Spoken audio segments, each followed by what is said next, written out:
Here's everything you need to know about HHN 35. Halloween Horror Nights is Universal's biggest event of the year, so today we're showing you what to expect at this year's event. Before we get into everything happening this year, let's quickly talk about what Halloween Horror Nights actually is. HHN transforms Universal Studios Florida into a nighttime Halloween event featuring haunted houses, scare zones, live entertainment, food, and so much more. This year, Halloween Horror Nights runs from August 28th through November 1st, and one of the biggest draws of the event is, of course, the haunted houses. Each year, Universal brings a mix of original concepts and houses based on popular horror movies, shows, and other franchises. First things first, let's briefly go over all the houses and where they're located. First up, we have Stranger Things 5 and Evil Dead Burn. It's going to be located at the front of the park right next to Despicable Me, Minion Mayhem. Last year, this was The Horrors of Wide 6 and Five Nights at Freddy's. For Jack and Oddfellow Chaos and Control, it's going to be here at the center stage location. And last year, this was El Artista, A Spanish Haunting. And then right next to that, on the right side of the stage, is where you're going to queue up for Ozzy Osbourne, Prince of Darkness, and Madlands, Caged Cannibals. And last year, this was Grave of Flesh and Terrifier. Our next house is Cybergoria. This is located by the former Fast and Furious Supercharged building. And last year, this was Jason Universe. This is pretty much right as soon as you exit downtown Clowntown off of the main walkway. And I've heard this is going to be one of the goriest, bloodiest houses this year. I was thinking it's going to be Hellraiser, but from what I've heard, this is going to be absolutely gnarly. We've now made our way to the back of the park. Right beside the Nightmare Fuel stage, we're going to have the entrances for Hellraiser and Sinners. Universal actually brought back the original actor Doug Bradley to record brand new voice lines for the Hellraiser house. Super excited for this. This also includes the house over at Universal Hollywood. And last year, this was Galkin, Monsters of the North, and Fallout. Our next house is located right between the Men in Black gift shop and the Coca-Cola Lounge. This is going to be for HR Blood and Guts Presents a Halloween Frightacular. And last year, this was Dolls Let's Play Dead. Moving into Springfield, right past the Simpsons ride, is going to be our next house entrance. This is going to be for Invasion Alien Abduction. It's going to be right beside Kang and Kodo's. And last year, this was Hatchet and Chains Demon Bounty Hunters. I think that's going to be the fun house this year. I think it's going to be a lot of fun. I love sci-fi. Again, maybe fun's not the right word for Caitlin, but I think it's going to be fun. This is actually the scariest part of Halloween Horror Nights. Look at this queue. This is going to be insane. HHN starts at 6:30, but this year, you can start doing houses as early as 2 p.m. with Stay and Scream. All right, for Stay and Scream, you'll need a valid admission to Universal Studios Florida and a regular HHN ticket for that same night. If you don't already have a daytime admission, you can purchase a Scream Early ticket, which is around $70 to $75. From there, you can pick up a wristband inside of the park, and you'll pick these wristbands up at either Hogwarts Express King's Cross Station or in the front of the park at Villain Con Minion Blast. At 2 p.m., 3 houses will open. That's going to be Stranger Things 5, Hellraiser, and Jack and Oddfellow Chaos and Control. At 4 p.m., specific house queues will open, but not the houses. Followed by select houses will open at 5:15, depending on operations. And then at 6:30, the rest of HHN officially opens. And if you're coming for Stay and Scream, make sure you bring some extra socks, a water bottle, put on some sunscreen, because it's going to be hot. Whether it's August or late September, it's still going to feel incredibly hot with just how humid it is in southern Florida. The houses may be the main attraction, but there's plenty more happening around the park. So let's talk about the scare zones. At the main entrance of the park is the first scare zone. This is Infernal Carnival of Nightmares. The scare zone is hosted by Jack the Clown and Dr. Oddfellow, who are teaming up for the first time rather than being rivals. They've created an infernal carnival filled with characters from HHN's past, alongside a new lineup of sinister carnies. This is a new carnival where chaos and control take over. So for this scare zone, think chaos, icons, and pure HHN nostalgia. This next scare zone is Sideshow of Decay. This scare zone is hosted by Cindy Kane, the caretaker's daughter. This rundown carnival junkyard uses Dr. Oddfellow's magic to resurrect decayed nightmares from HHN's past. It's essentially an anniversary celebration packed with callbacks to classic characters and events. Which past HHN icons or characters do you hope step through the portal? So for Sideshow of Decay, think rotten, eerie, and packed with HHN history.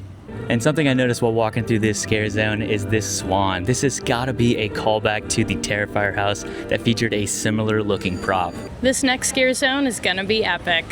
This is Fort Nightmares. And speaking of Epic, I wonder what kind of deal Universal struck with Epic Games to make this happen. Fortnitemares transforms Freaky Fields into a Halloween-themed Fortnite battleground, complete with a battle boss and characters inspired from the game's massive roster. With Universal already having characters like Jason, Michael Myers, Frankenstein's monster, and the Mummy in Fortnite, I genuinely think people are sleeping on this scare zone. Because if Universal and Epic Games really go all in, this could end up being one of the most unique scare zones at the event. So make sure you thank the bus driver. This scare zone is going to be colorful, chaotic, and completely unpredictable. Our next scare zone is downtown Clowntown, and you guessed it, there's clowns, lots of them.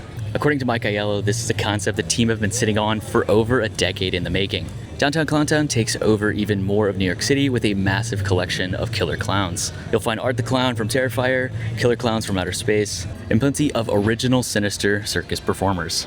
And with HHN's history of characters, I wouldn't be surprised if there's a few other familiar faces hiding in here as well.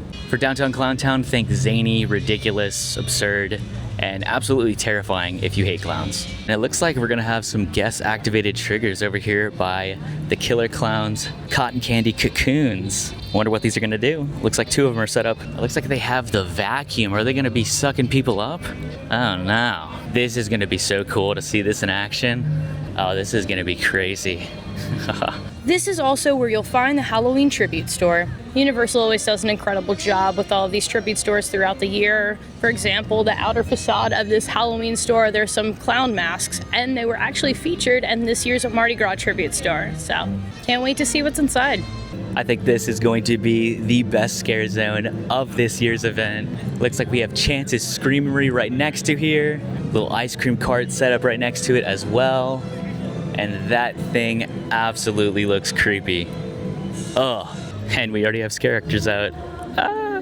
Looks like we're gonna have more guest activated triggers over here. Some kind of carnival game. Ooh. All I wanted was a Pepsi. Next, let's talk about the shows. Nightmare Fuel is back with an all-new show for HHN 35. For Nightmare Fuel Blood Noir, we're being taken into a vampire-ridden metropolis with dark musical performances packed with pyrotechnics, aerialists, illusions, and some seriously insane stunts. The other show is Stranger Things Return to Hawkins. This is the new Lagoon show for this year's event. In this show, tune in to a special Squawk broadcast and relive 5 epic seasons of Stranger Things. If you're looking for something a little less scary, check out Club Horror. Club Horror brings the party to HHN with music, dancing, and a full nightclub atmosphere. And last year, this was a fan favorite. And right next door, there's an Aussie-themed bar as well. And for those wondering, the Aussie bar is going to be located right across from King's Cross Station. And here's another angle for some perspective on where it's located. And returning this year is Mel's Dine-In. Over at Mel's Drive-In, you'll find Mel's Dine-In, where zombie car hops have taken over the restaurant and surrounding area. So don't expect to just stop by for a burger without running into the undead. Another thing to look forward to for this year's event are the food booths, and me and Lewis are excited for the Meats and the Stranger Things food booths. Something new this year is Hamikuma is making his HHN debut with a dedicated meet and greet. During event hours, you can meet them inside of the Five and Dime. I love that we're getting meet and greets for original characters, and I'm really excited to see what Universal does in the future with original characters like Hamikuma, giving them a bigger presence at HHN. And the Five and Dime is located within the Hollywood section of the park within the Sideshow of Decay scare zone. Of course, there's plenty of new HHN 35 merch this year, so definitely check out the tribute store or any of the pop-up locations around the park or within City Walk. And if you need a break from the scares, Universal has a few rides open during the event. Those include Revenge of the Mummy, Transformers the Ride, Harry Potter and the Escape from Gringotts, and Men in Black Alien Attack. I would love for Universal to add E.T. Adventure to the list. I think that would be the ultimate palate cleanser. Over in Diagon Alley, you'll also encounter the Death Eaters, where these dark wizards roam the area and interact with guests in this immersive Harry Potter experience. And if you want to experience more houses in less time, there's also Express Pass. It gives you a shorter wait for the haunted houses, which can be especially useful if you're trying to conquer everything in a single night. Just keep in mind this is an additional cost on top of your HHN ticket. And for the ultimate HHN experience, there's the RIP Tour.